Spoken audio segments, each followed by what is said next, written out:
I would like to invite you to come to my happy place. 2 weeks ago, I visited Sanssouci in Potsdam together with my wife, Rafaela, and we really enjoyed the beauty of this place because also it was a very warm and lovely summer day, late summer day. But is it really a happy place? Or are we just creating some images for Instagram to prove that we are living our best life? Welcome to Enjoy Life, Enjoy Yourself. It's October the 1st, 2023, and it's me, Ingo Hampe. Today I would like to talk about social media a little bit, about being present, being vulnerable, and also about mental health. I would like to start with a quote by Gabriel Garcia Marquez, and he says, "What matters in life is not what happened to you, but what you remember and how you remember it." So, social media became the dominant platform in the last decade where we share our stories and our memories. And it affected the way we present ourselves and left a mark on our souls as well. At first, it served our needs to be connected, to be part of a community, to have a sense of belonging. But over the time, it changed, and that led to that we are presenting an image to the world that is not aligned with who we truly are. And so social media is broken on many levels. First of all, we, the consumers, are the product. But there's more to it. It's also realized that outrage is the best way to keep us engaged and grab our attention. And it's purposely built to be addictive as well. And there's also more to that. So if we spend too much time on social media, we are ending in this maelstrom of negativity. But also that we wanted to present ourselves in the best possible way, showing that we are living our best life. We try to trick the algorithm, actually, because the algorithm became the gatekeeper. It's the algorithm that pause here. But then there's also the algorithm, and we try to game the system, to trick the algorithm in order to maximize our exposure. And we created a curated version of ourselves. It says, when we smile, we signal to our brain that we are actually happy, but is it so? Has ever anybody fact-checked this? Because as humans, we can distinguish between a fake smile and a real heartfelt smile. And I also read that there are different face muscles involved in each of these smiles. So if we are presenting our best self, we are limiting ourselves, and I experienced that as well.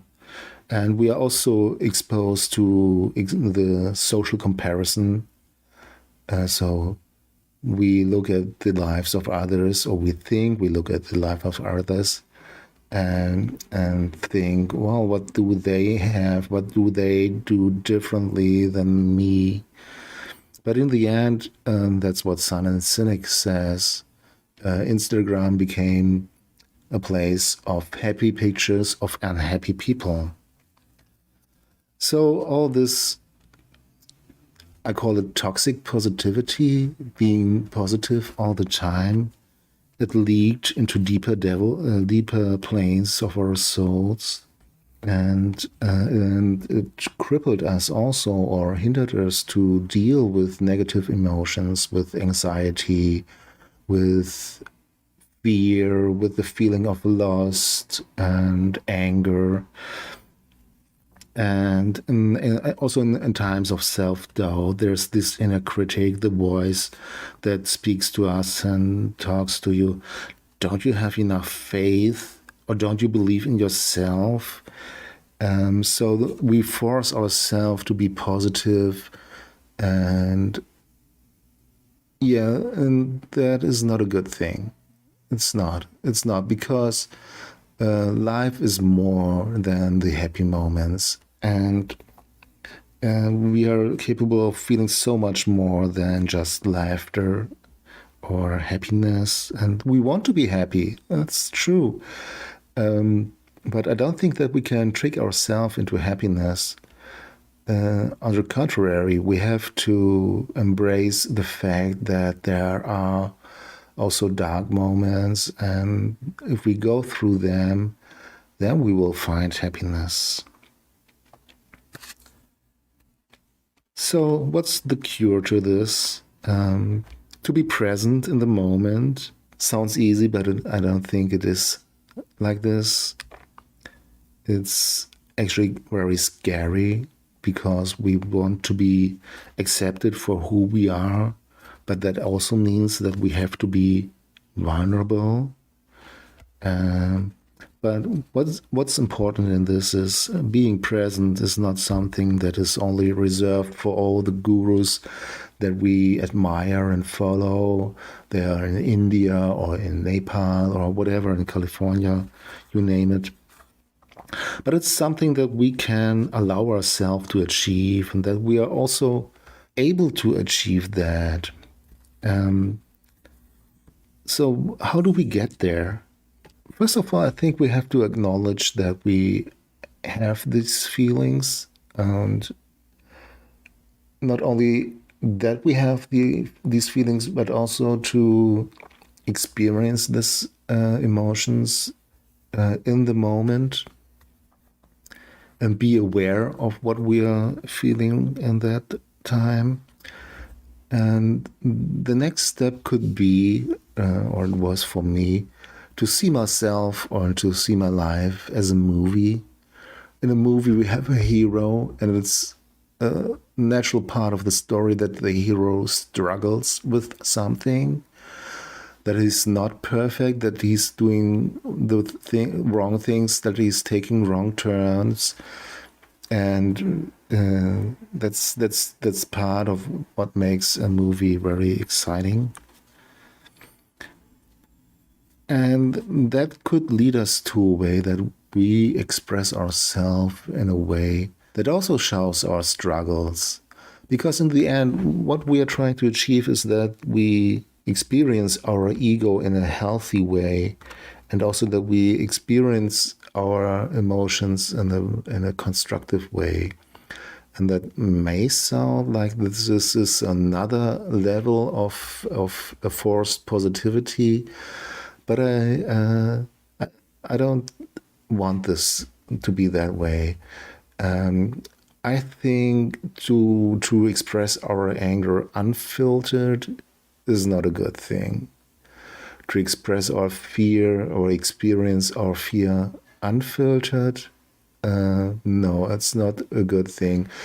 It's more about being able to process this. But first of all, there must be a way to express this as well. For me, my weapon of choice is the camera, taking pictures, and to do this, maybe it helps me if we create an image of something that is inside of us. Then we have something that makes us more easy to deal with it, to look at it and to examine it, and then to change it. So that's one way of doing this, or this is my way, and you may find your way as well. It also, when we create these images, it helps to be imperfect on purpose. So the idea of the Japanese idea of wabi-sabi comes into mind here, that we present our flaws, that is something that gives what we create a soul, is one way of doing this. And another way could be also that we create images that violate the community guidelines. So there's no way that we are going to send this picture to social media. But it's not all about social media. It's about ourselves, and it's about regaining our power, regaining the control over our emotions, because like we are forced feed with all these positive images and messages, and deep inside we know that this is not the real life. This is not how life works, and we have to somehow find a different role model, something to look up. And for me, it was more the heroes in the movies, and to see somebody go through a struggle that helps us to process our own emotions. And this is, yeah, that's it for now. I think maybe in the future I will tell more about this, because this is a topic that I'm really curious about, and this is something I'm trying to delve deeper into it. Like, how can I use photography as a tool for mental health? These are just my thoughts and ideas, and I would love to hear from you what you think. You can leave a comment in social media if you like, or you can visit my website, that's businessthenlife.com, and leave a comment there. Thank you for listening, and till next time, bye-bye.